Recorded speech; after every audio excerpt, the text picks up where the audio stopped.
Bonjour YouTube, bienvenue sur ma chaîne. On se retrouve aujourd'hui pour une nouvelle vidéo. Aujourd'hui, je vous présente, une fois n'est pas coutume, on est encore sur une pièce rare. Oui, mais qu'est-ce que tu nous racontes? Ça, tu nous l'as déjà présenté, on sait ce que c'est un lugère.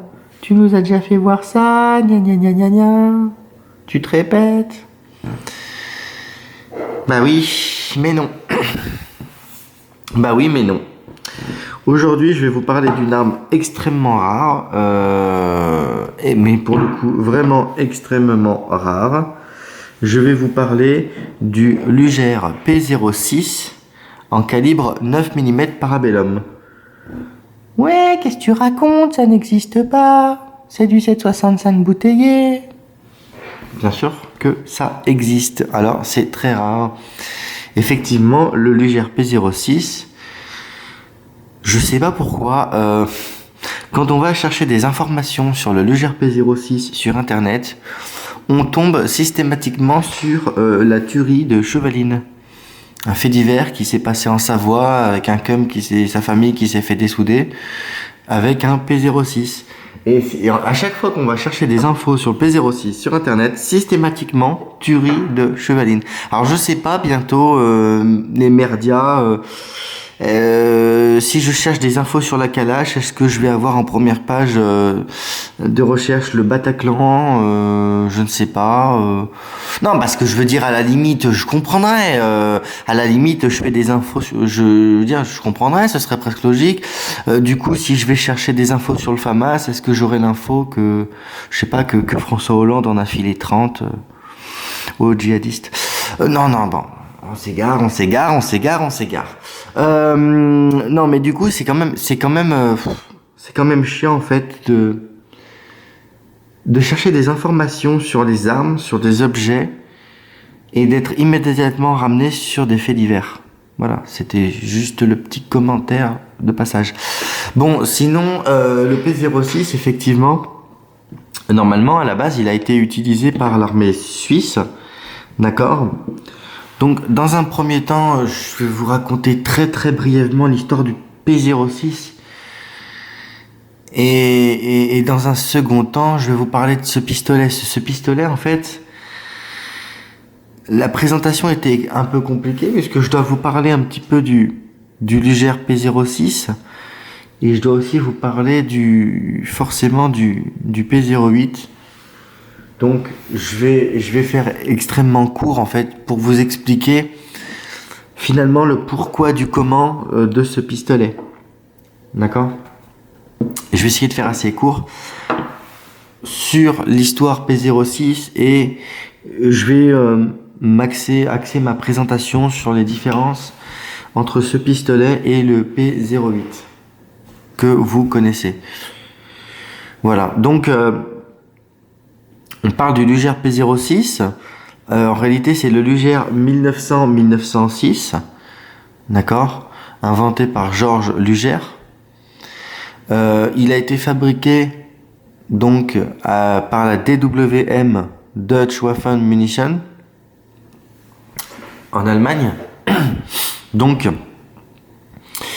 jusqu'en 1914, il a été fabriqué donc le P06 en 7,65 bouteillé, ou autrement dit appelé 7,65 Parabellum ou 7,65 x 21 mm.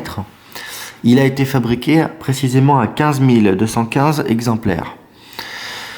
Ensuite, c'est les Allemands entrés en guerre, donc en 1914, ils ne pouvaient plus répondre à la demande des Suisses. D'accord ? Puisque les Allemands, eux, après, ils ont fait leur modèle qu'on connaît en 9 mm Parabellum. D'accord ? Ils ne pouvaient plus répondre à la production des Suisses, ce qui fait que les Suisses ont repris la fabrication des Lugères P06. Ils l'ont reprise à partir de 1918. Et ils ont fait une modification sur les modèles de 1929. Voilà. Donc je vais m'arrêter là un peu pour l'histoire du P06. Simplement, du moins du P06 classique.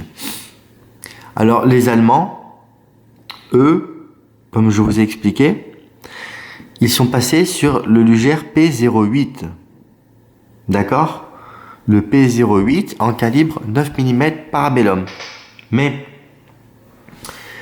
pour tester leurs armes, ils ont fait des pré-séries d'armes, donc de lugère P06, puisque le P06 est l'ancêtre du P08. Donc ils ont fait des pré-séries de lugères, donc des lugères qui ont de la dénomination lugère P06 en calibre 9 mm Parabellum. Le pistolet que je vous présente actuellement, c'est un prototype. C'est quasiment un prototype. L'arme que je tiens dans les mains actuellement, il y en a à peu près 1000 exemplaires au monde. À peu près. 1000, 1200. Il y en a 1 millier d'exemplaires dans le monde. Donc, c'est super rare. C'est à manier avec précaution, avec minutie. Voilà. Donc, les P06 ont été faits en 9 mm Parabellum. Donc, celui-ci d'ailleurs on le voit est un hybride puisque il a la longueur, les dimensions d'un P08 et il possède à l'arrière ici une pédale de sécurité, la pédale de sûreté du P06. D'accord, voilà. Vous voyez là, il a la pédale de sûreté du P06. D'accord. Donc, il est avec 2 chargeurs. Les chargeurs ressemblent aux chargeurs du P08, mais à quelques millimètres près.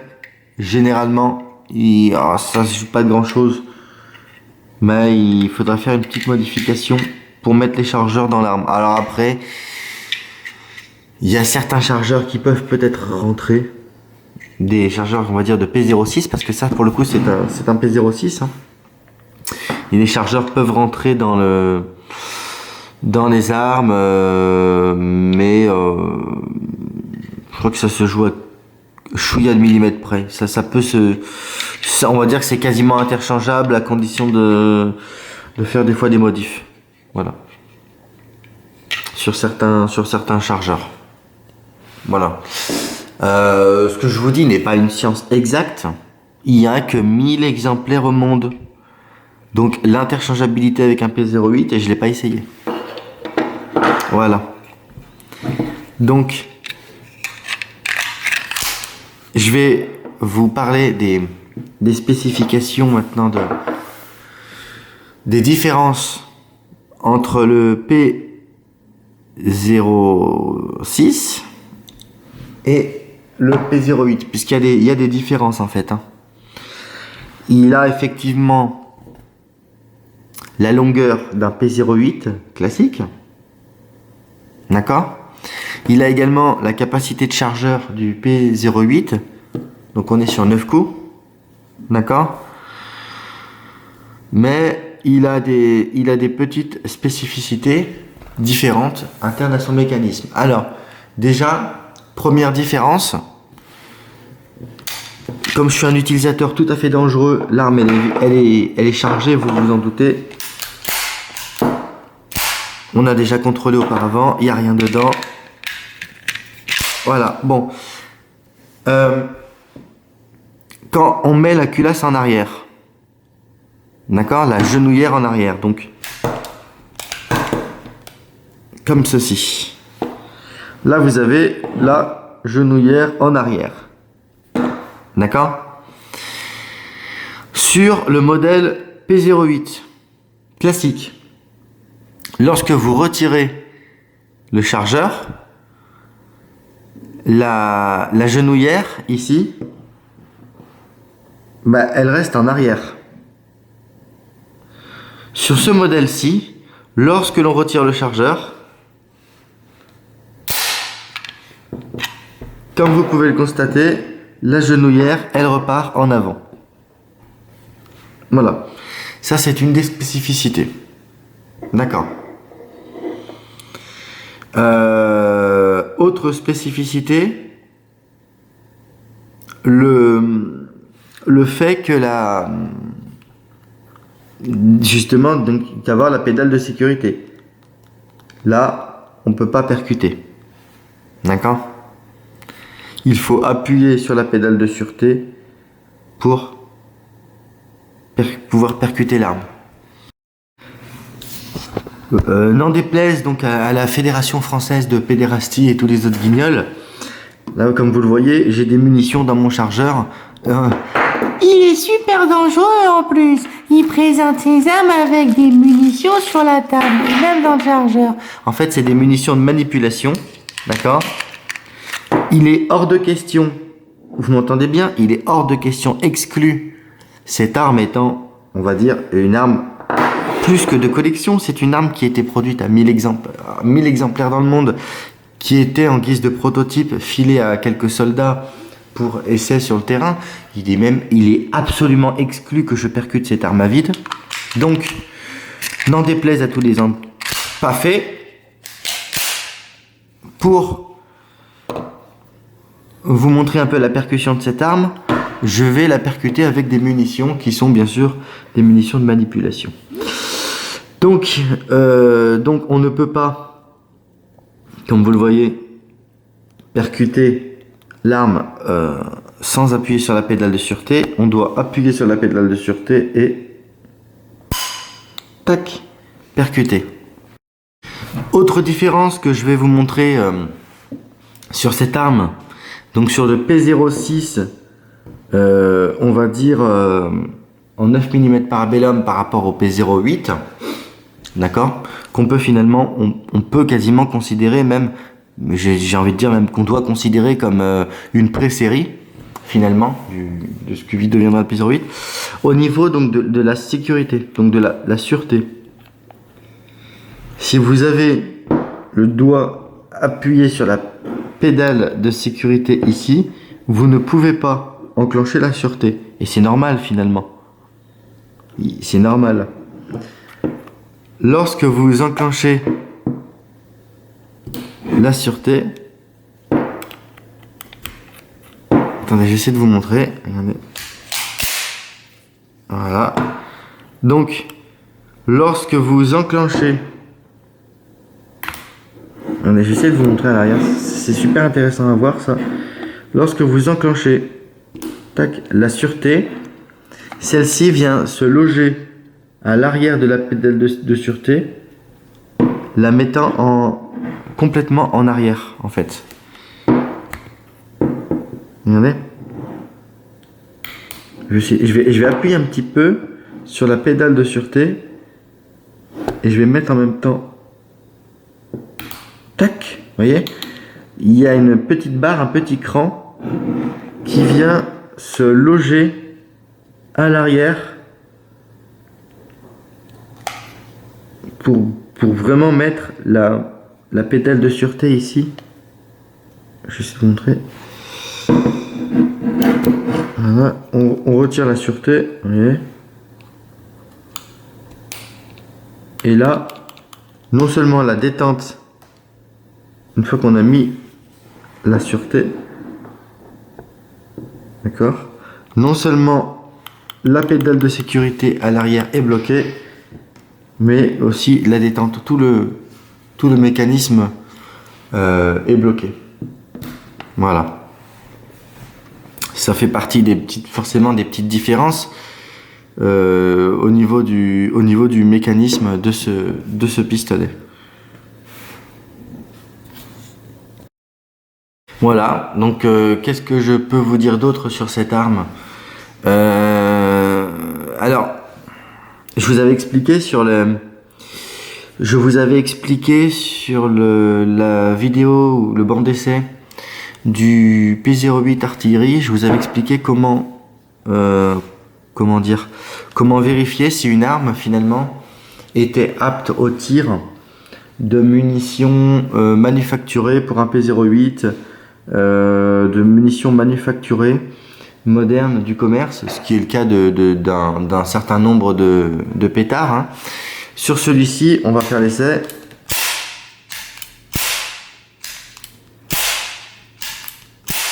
Vous voyez, sur celui-ci, on peut, je dirais qu'on peut utiliser de la munition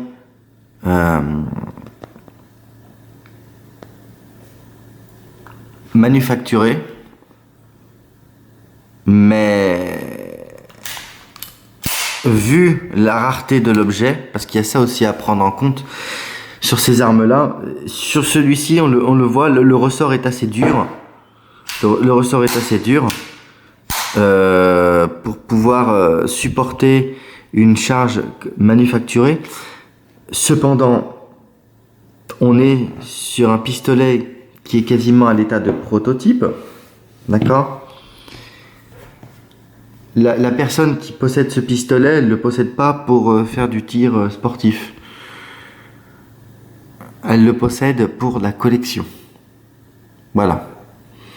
Donc, partant de ce principe, aller défourailler comme un bourrin avec un pétard comme ça, c'est pas utile, c'est complètement con en fait. Celui qui a une arme comme ça, s'il est un petit peu intelligent, il tire pas avec. C'est mon point de vue. En fait, celui qui possède cette arme, le profil du gars qui possède cette arme, c'est quelqu'un qui a déjà d'autres lugères P08. Il doit au moins avoir le lugère DWM de 1914, de 1916. Il a un lugère de 1942. Voilà, il veut le lugère et toutes ses variantes. Voilà. Donc, partant de ce principe, il n'est pas obligé d'aller bourriner avec celui-là. Il en prend un autre. Voilà. Il prend un bon lugère de 1942 pour ce genre de conneries, entre guillemets, ça fera parfaitement l'affaire. Voilà. Donc, on va pas faire de tir avec ce pistolet. Vous vous en doutez. Il n'en est pas question. Il n'en est pas, absolument pas question. Je vais vous proposer,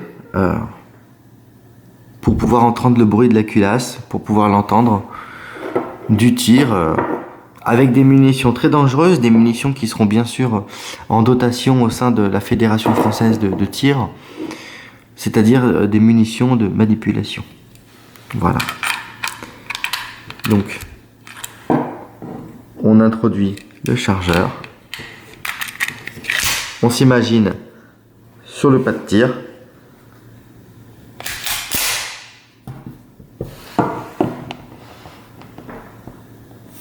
Et tout doucement, alors bon, moi j'ai pas des paluches pour tirer avec ça. Regardez la détente, regardez la détente. 12, j'appuie. Tac. Ça part. La détente, elle a une course qui est un petit peu plus... elle est un petit peu plus longue à partir. Vous voyez ? La détente est un petit peu plus longue à partir. C'est la différence, une des différences que je peux remarquer avec certains P08. Voilà, qui sont un peu plus directs. Le P08 artillerie que j'ai essayé la dernière fois, donc vous avez vu la vidéo, avait une détente qui était beaucoup plus directe. Voilà. Qu'est-ce que je peux vous dire sur ce pistolet? Rien de plus. Je tenais absolument à vous le présenter parce que c'est tellement rare. Moi-même, jamais de ma vie, jamais, au grand jamais, je n'aurais cru avoir ça entre les mains. J'ai eu une chance inespérée d'avoir cet objet entre les mains. Voilà. Je tenais à vous en faire part. Regardez, il est dans un état surtout... Enfin, je vous répète, il n'y en a que 1000 dans le monde, à peu près. Et celui-ci est dans un putain de bel état. Mais... ouais, il est beau, c'est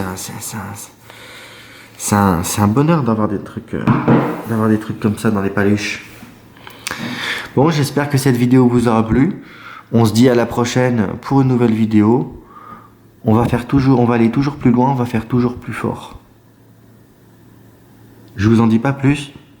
Le tournage de la prochaine vidéo est en cours et ça promet.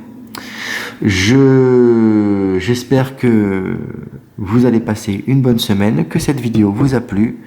On se dit à la prochaine et bon tir.